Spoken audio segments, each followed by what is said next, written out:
Nós vamos falar hoje sobre a palavra de Deus e sabe, uma das coisas que tem acontecido muito é oração e é tempo de oração.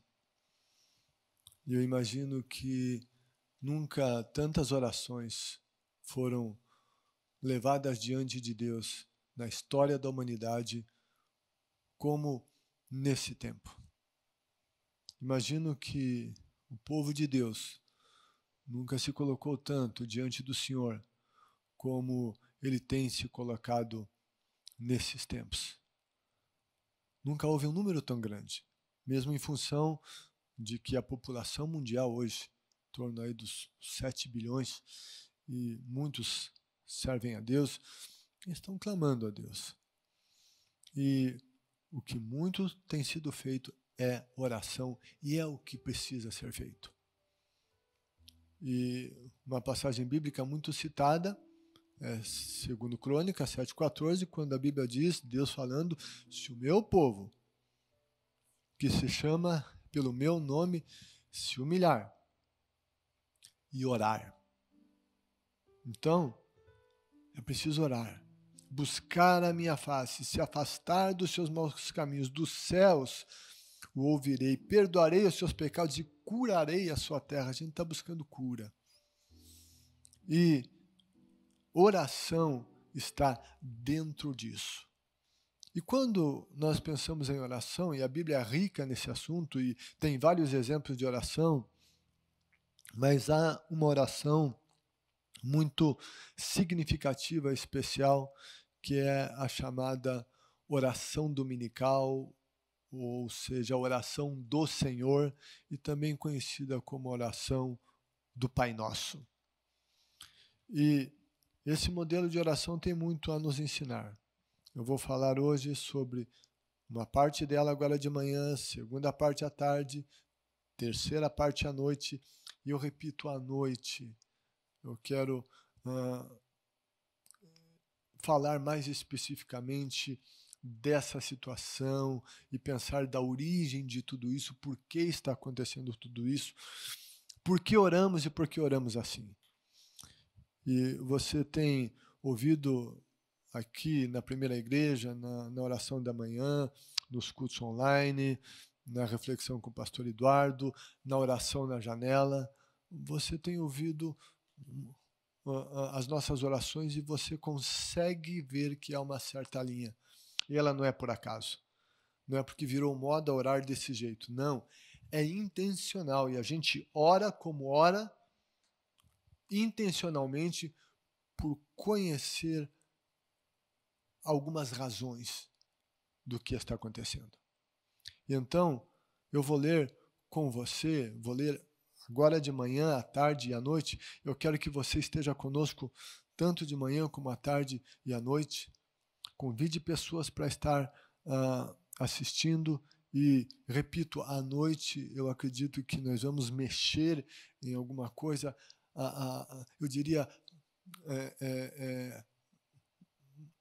um pouco delicada, né? E vamos mexer em algumas questões até um pouco controvertidas, mas que nós precisamos ter alinhamento nisso até para que possamos orar melhor. Então não deixe de estar conosco.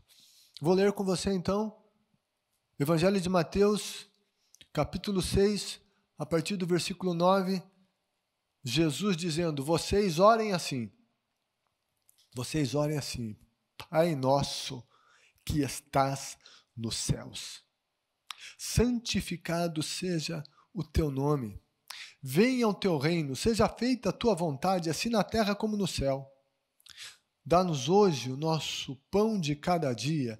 Perdoa as nossas dívidas, assim como perdoamos aos nossos devedores. E não nos deixes cair em tentação, mas livra-nos do mal, porque teu é o reino, o poder e a glória para sempre. Amém. Gente, essa oração é linda, é riquíssima. Eu amo refletir sobre ela. Eu já falei sobre ela muitas vezes e nesse tempo em que somos chamados para orar, nós precisamos aprender a orar com Jesus. eu não tenho dúvidas de que esta é a oração mais repetida do mundo. E desde pequeno, meus pais me ensinaram, eu memorizei essa oração, desde criança eu a conheço. E há um valor na repetição, é lógico, desde que essa repetição não seja simples repetição. Nós chamamos esse texto de oração.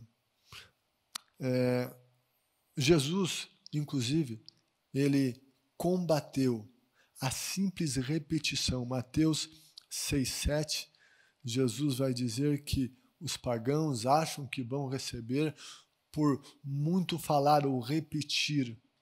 Jesus estava,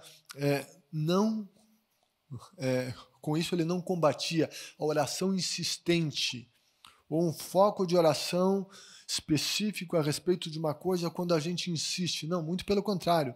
Ele nos ensinou a insistir em oração. Ele diz que aquele que pede recebe, aquele que busca encontra, aquele que bate a porta vai se abrir. Jesus contou a parábola da viúva que persistia diante de um juiz.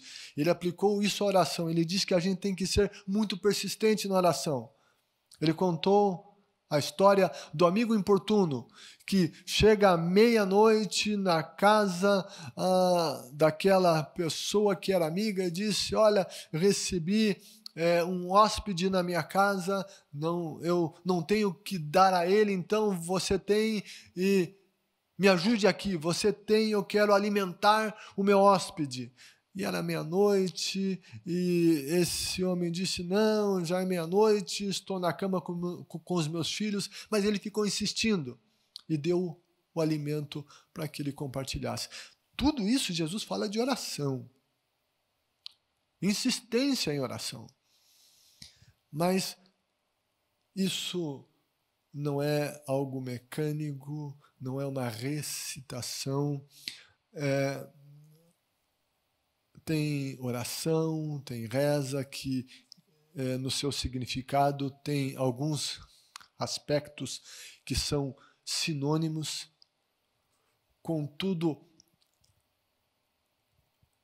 rezar vem mais de recitar, que envolve uma repetição de uma mesma coisa.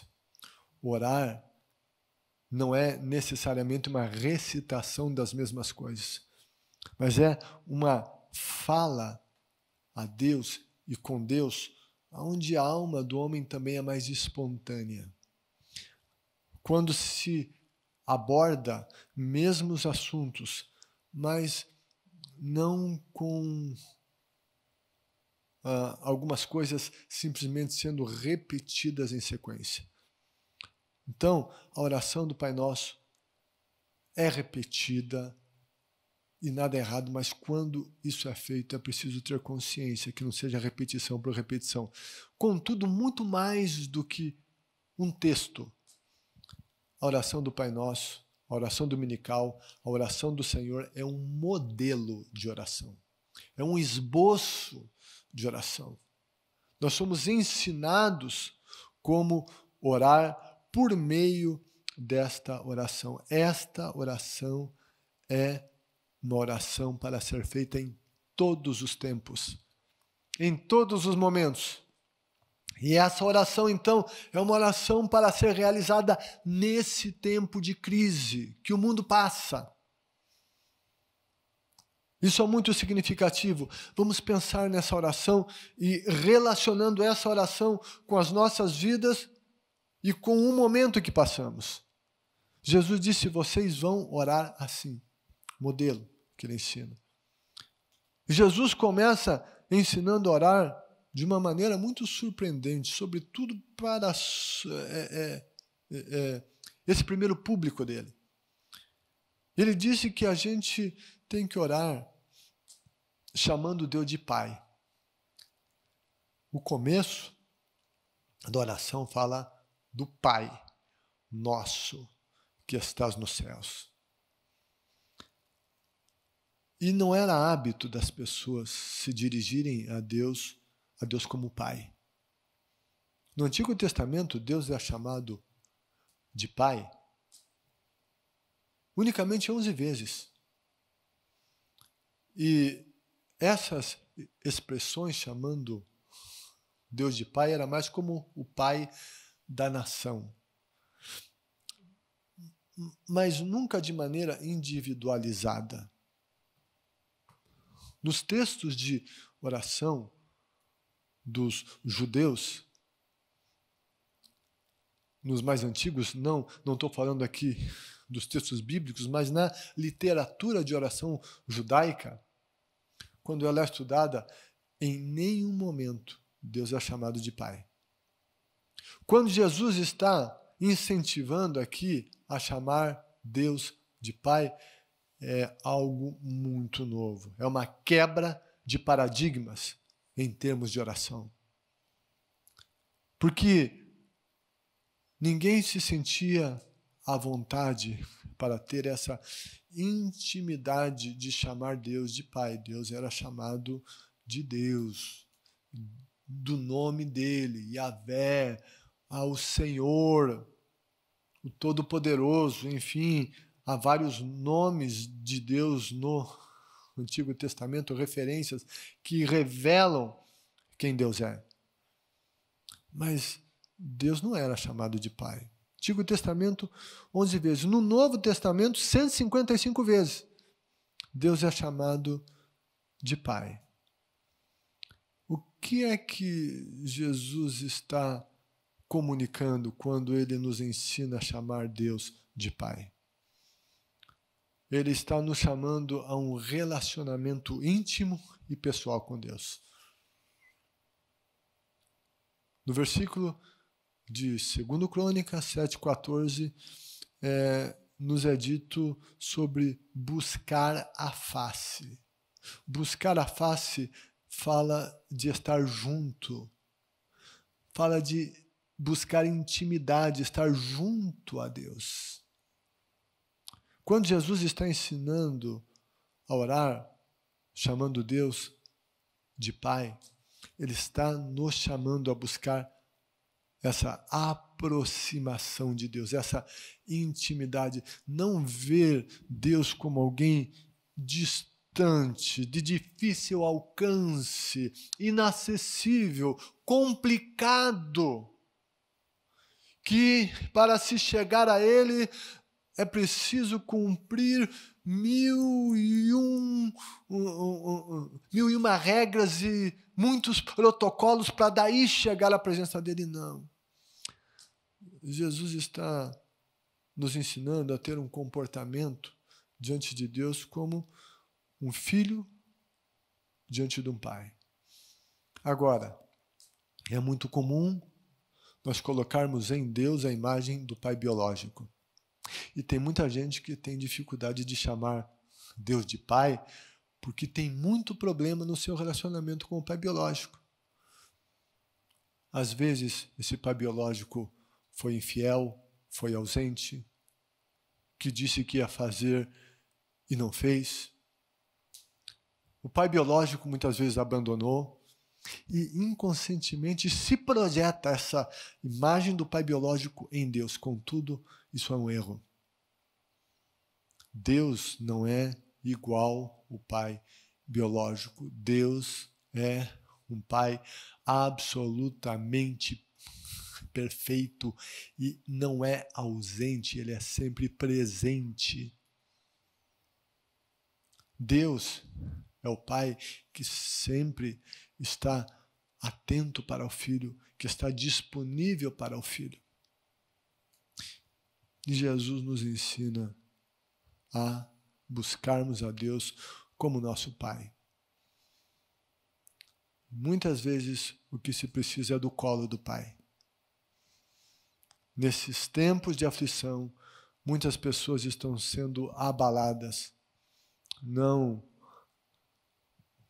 apenas financeiramente, também isso, mas estão sendo abaladas emocionalmente, emoções abaladas por conta das dificuldades financeiras ou o medo de que esse vírus me pegue. Isso gera uma insegurança. Uma criança, quando está insegura, e ela vê o pai dela, sabe, ela vai correndo para o pai e fica junto com o pai. Ela vai se abraçar. Quando tem medo, ela vai ao colo do pai e o pai a ergue e abraça. O Senhor Jesus está nos chamando para ir para o Pai e termos com Deus esse relacionamento de pai e filho, pai e filha. Quando Deus é nosso Pai? A Bíblia diz que, Evangelho de João, capítulo 1, versículo 12, que todos aqueles que receberam Jesus, estes passaram a ter o poder de serem chamados filhos de Deus, aos que creem no seu nome. Quem é filho de Deus? Será que todo mundo é filho de Deus? Não. Não. Todos são criaturas de Deus. Mas a Bíblia ensina que é filho de Deus aquele que recebe Jesus na sua vida como Salvador e Senhor. Aquele que confessa Jesus como seu único Salvador, aquele que reconhece que é pecador, que precisa de um Salvador, que não pode salvar-se a si mesmo, que reconhece que os seus méritos não são suficientes para chegar diante de Deus e reconhece que o único que teve todos os méritos porque nunca pecou é Jesus.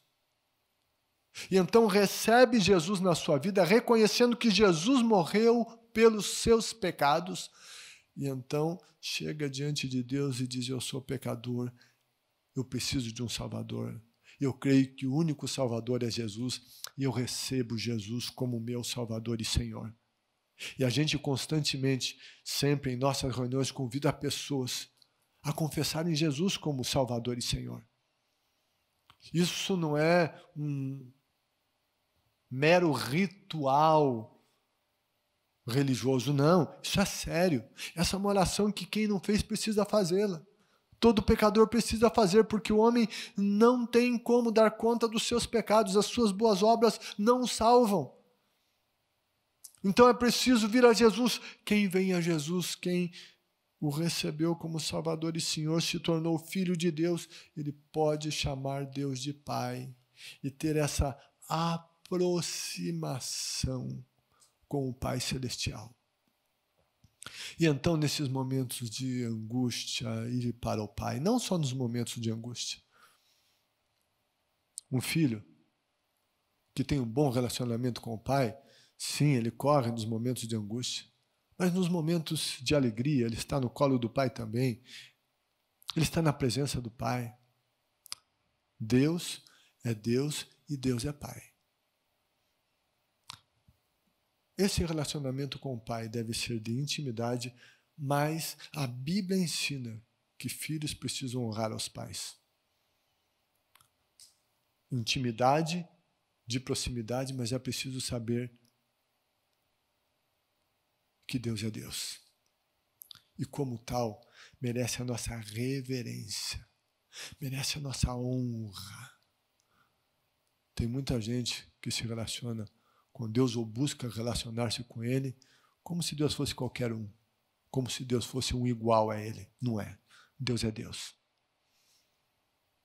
A relação de pai com filho em questão biológica, sabe? Deve haver comunicação, intimidade, amizade, mas também o reconhecimento da posição de cada um. Pai é pai, mãe é mãe, filho é filho, filha é filha, e há sim uma hierarquia nessa relação que deve ser respeitada. E quando se fala de hierarquia, se fala de honra. Pais e filhos são iguais como seres humanos, mas em termos de uma hierarquia dentro do lar, os pais são autoridade, sim.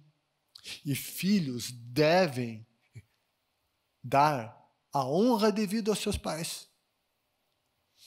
É a mesma coisa com Deus. Deus é aquele que nós devemos ter intimidade, Ele quer que nós nos aproximemos aproximemos dele, ele quer nos dar o colo dele para nós.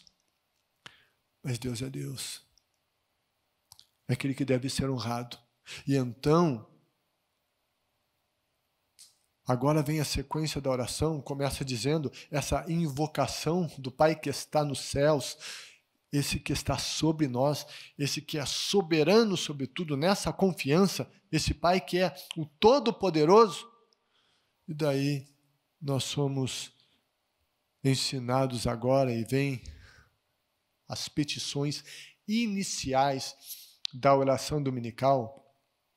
E as 3 petições iniciais não dizem respeito ao homem, mas a Deus. São as petições do homem que colocam Deus no foco. E não o homem no foco. Deus é o foco. E a primeira petição é: santificado seja o teu nome. Não é o meu nome, não é as minhas... Não. A oração, as petições dessa oração começam tendo Deus no foco. Santificado seja o teu nome. E aqui é um comportamento, é uma declaração que envolve a adoração. Essa palavra santificado, nas línguas originais da Bíblia, lá no hebraico, no aramaico, no grego, ser santo é ser colocado ao lado, em um lugar especial, por se ter um propósito especial. Santificar é separar, é destacar, é colocar em um lugar de reverência. É uma ideia de consagrar. Uma ilustração disso, certo? Eu não estou dizendo que o comportamento é correto, não é, mas eu vou usá-lo como ilustração. Alguém que tenha um determinado ídolo, seja ele de gesso, de madeira, de metal, enfim, alguma divindade, enfim, algum ídolo. Essas pessoas que têm esse determinado ídolo, elas vão buscar um lugar especial da casa delas para colocar esse determinado ídolo. Um lugar mais alto, um lugar de aparência, ou seja, eles estão separando esse determinado ídolo, dando a ele uma reverência, um destaque totalmente diferenciado. Repito, eu não estou dizendo que isso é certo, é errado, mas vale como ilustração. Eu e você, nós precisamos dar a Deus um lugar de destaque na nossa vida, um lugar mais alto. Um lugar que ele seja destacado, visto, que ele esteja sobre, que ele seja a nossa, esse nosso número 1, o nosso maior amor. Então, santificado seja o teu nome. Separar Deus de tudo e de todas as coisas em um lugar mais alto, maior, de honra. Isso tudo é santificar o nome de Deus. Em nossa oração, ela começa com uma invocação e em seguida ela precisa conter a adoração. Esses dias eu conversei aqui, falei com vocês sobre os aspectos da oração e que a nossa oração não é só pedir coisas para nós, mas que a gente tem que usar em nossa oração vários outros aspectos. E Jesus está nos ensinando aqui a orarmos em adoração.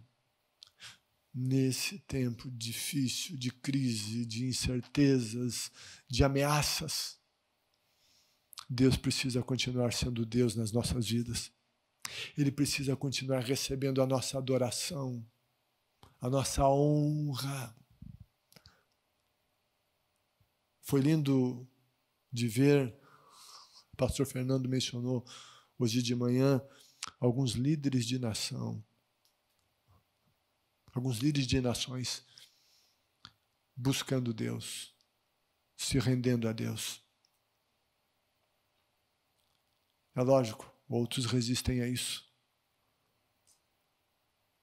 Aqueles regimes, ou aqueles que adotam os regimes ateístas, opressores da fé, assim não o fazem. Mas foi lindo ver líderes de nações buscando a face de Deus. Isso é um processo de adoração, de santificar ao Senhor. Que na minha vida e na tua vida não falte adoração, a despeito do tempo. A palavra de Deus nos ensina a adorar a Deus em todo o tempo. Deus é Deus em todo o tempo. Se coisas difíceis acontecem aqui na terra, tenha certeza de uma coisa, não é porque Deus é mau. Deus é sempre bom. Se as coisas difíceis estão acontecendo aqui, é porque o homem é mau. Deus continua sendo bom. E Deus continua sendo digno da nossa adoração e da nossa reverência.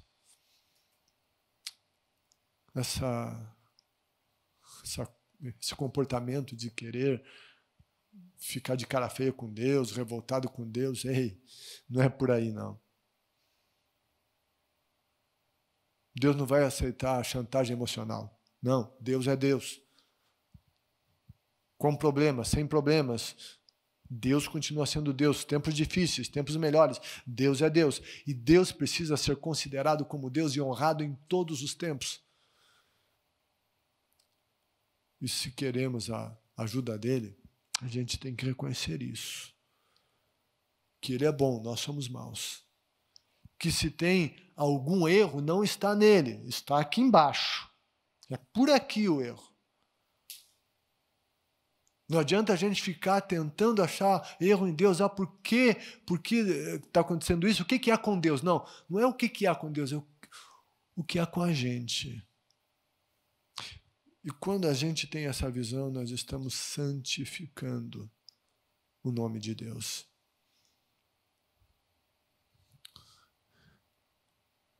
E o terceiro aspecto que eu quero falar da oração é da segunda petição da oração, que é: venha o teu reino.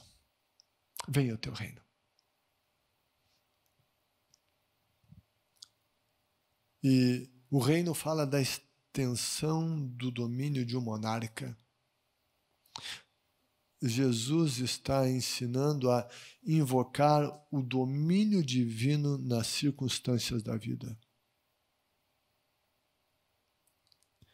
E quando Jesus está nos ensinando a dizer: venha o teu reino,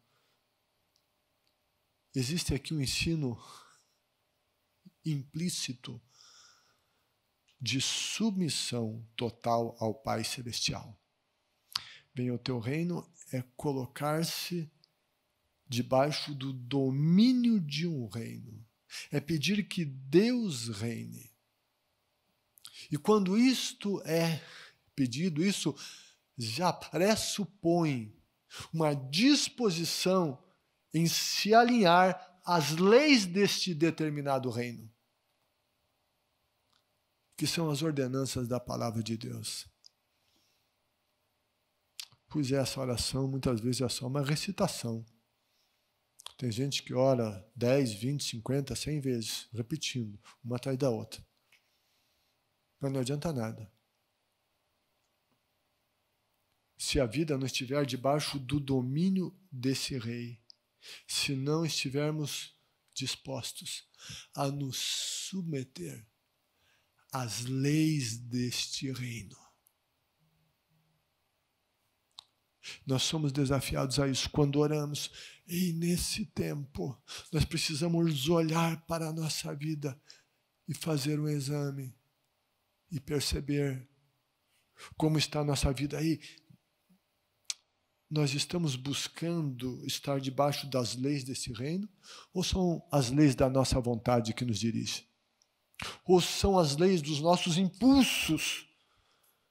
E muitas vezes a gente está falando não de acordo com as leis do reino, mas estou falando de acordo com a minha raiva, com a minha ira, com o meu achismo, com o meu egoísmo, com o meu orgulho, com a minha vaidade, com a minha arrogância. Invocar o reino, estar debaixo das leis desse reino, envolve, sim, essa submissão. Buscar falar, buscar agir, buscar reagir, me comportar de acordo com as instruções deste reino, mesmo que isso gere um conflito interior, e de fato gera. O apóstolo Paulo dizia que tinha uma luta interior dentro dele, entre o bem e o mal. Vinha a ele vontade de fazer determinadas coisas, mas ele sabia que isso não era bom e tinha um conflito. Esse é o conflito de todos nós, ninguém escapa dele. Mas felizes são, bem-aventurados são aqueles que se rendem a Deus e dizem: minha vontade não a tua. O meu reino não é o teu, eu me submeto. Venha o teu reino, o teu reino. O teu reino. Venha o teu domínio, que o Senhor domine na minha vida. Que o Senhor domine nas nossas casas. Que seja os princípios do Senhor, sejam os princípios do Senhor aqueles que regem a nossa vida conjugal, os nossos relacionamentos com os filhos, entre irmãos, que as leis deste reino, que o nosso comportamento ético, moral, não seja de acordo com o que as celebridades dizem, ou que de acordo com o que a mídia e as mídias maiores, os impérios de iniquidade desta nação têm ensinado. E aqui vale, se nós queremos reino de Deus na nossa vida, nós não podemos ficar expostos a esse lixo que despejam sobre nós, porque isso vai nos influenciar. Temos que ser muito seletivos naquilo que nós assistimos. Nós temos que excluir determinadas redes da nossa vida, se queremos o reino de Deus. Quando o reino de Deus vem, o que é necessário vem. Vive-se um tempo de escassez no mundo. E a tendência é que isso, de alguma maneira, não sabemos quanto tempo isso vai durar, que essa escassez aumente. Nós precisamos estar debaixo do reino dele. Quando estamos debaixo do reino dele, ele é Pai. Ele é Rei. Ele estará conosco nesse momento. Ele irá nos suprir. E tudo isso gera um conflito com a nossa vontade, vontade da nossa carne, com os nossos pensamentos, com os nossos achismos. E então Jesus vem com a segunda petição. E ele diz: seja feita a tua vontade, assim na terra como no céu. Essa segunda petição está intimamente conectada com essa primeira, que é: venha o teu reino. Seja feita a tua vontade, assim na terra como nos céus. Ou melhor, essa aqui não é a segunda, é a terceira petição. Seja feita a tua vontade, assim na terra como no céu.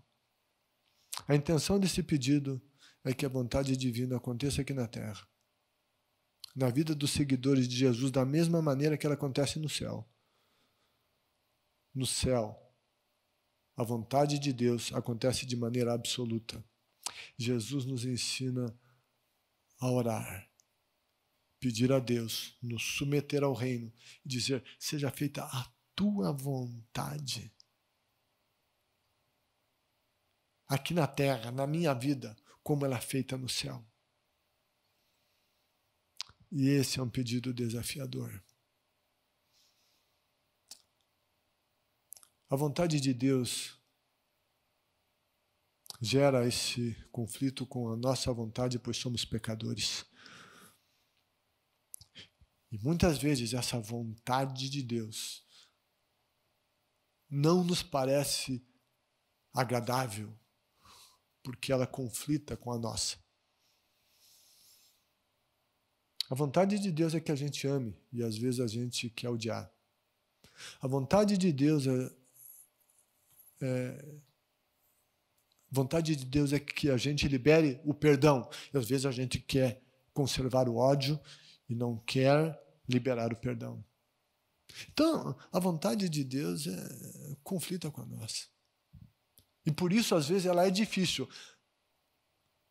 E é difícil por conta da nossa natureza pecaminosa. Isso que gera essa dificuldade. Mas a Bíblia diz, Romanos 12:2, que a vontade de Deus é boa, agradável e perfeita. É desafiadora. Difícil, repito, por conta da nossa natureza pecaminosa, por conta do mundo mau que vivemos. Mas quando ela é feita, nós vamos ver que ela é boa, agradável e perfeita. Que nesse tempo busquemos o reino e busquemos cumprir a vontade de Deus. Que a vontade de Deus aconteça nas nossas finanças. O que Deus nos orienta seja obedecido. A vontade de Deus se cumpra nos nossos relacionamentos. A vontade de Deus se cumpra na nossa vida moral. A vontade de Deus se cumpra na nossa vida espiritual, devocional, de culto a Deus. Quem sabe, muitos que estão me assistindo tinham abandonado o hábito de cultuar a Deus congregado com os outros. E a Bíblia diz que nós não devemos ser como aqueles que deixaram de se reunir. O livro de Hebreus diz isso. Aqueles que não se reuniu com outros cristãos para cultuar, pecaram.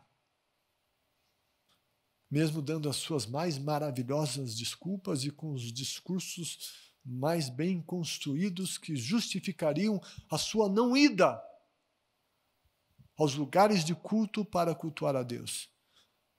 Está contra a palavra de Deus. Nem nada justifica.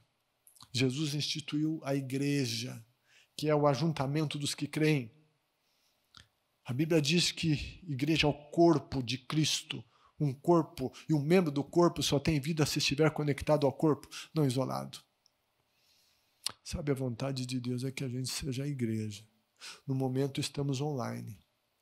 Mas em nome de Jesus isso vai passar. E eu e você temos que ser igreja estando juntos. Seja feita a tua vontade. Ah, mas lá aconteceu isso, aquele outro. Ei, a vontade de Deus é essa. Que estejamos juntos.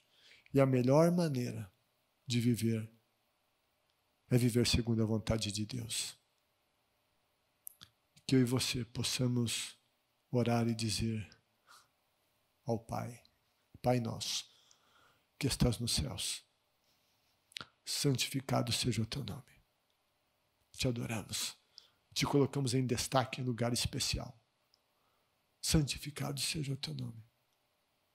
Venha o teu reino, o teu domínio, seja feita a tua vontade, aqui na terra como no céu.